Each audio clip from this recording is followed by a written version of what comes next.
Bonjour Pierre Barthélémy, vous êtes avocat au barreau de Paris et vous défendez une trentaine de groupes de supporters. Aujourd'hui en France, il n'y a que 54 supporters interdits de stade, contre plusieurs centaines auparavant. Quand on voit toutes les violences qui s'accumulent semaine après semaine, vous les défendez, mais est-ce que c'est défendable ? Les comportements qu'on a vus depuis quelques semaines, qui sont d'une gravité indéniable, ne sont pas défendables. Non, ils doivent faire l'objet de sanctions individuelles, pas de sanctions collectives.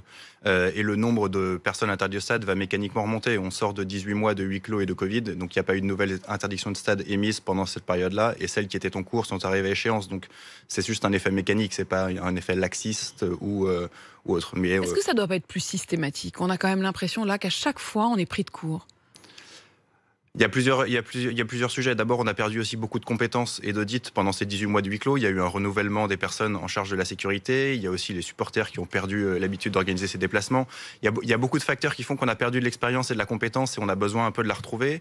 Il y a aussi le fait qu'après 18 mois de huis clos, il y a une sorte de rattrapage, de trop plein d'énergie pour le retour des supporters. Il y a aussi le fait que, ça c'est les sociologues qui le disent, de manière transversale dans la société aujourd'hui, il y a beaucoup de tensions après les confinements, les couvre-feux, et ça s'exprime encore plus dans la passion d'un match.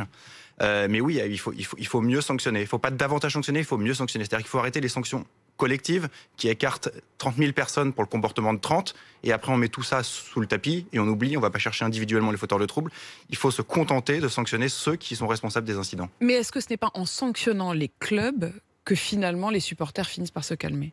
Alors c'est une théorie qui a longtemps été avancée et qui en fait se révèle totalement inefficace. On l'a vu notamment sur la pyrotechnie les années avant le confinement, pendant 3 ans. Donc on a triplé le nombre de huis clos pris par la commission de discipline de la Ligue pour sanctionner l'usage de la pyrotechnie. Et qu'est-ce qui s'est passé corrélativement ? On a triplé le nombre d'engins pyrotechniques constatés dans les stades. Donc ça a eu l'effet inverse. Exactement.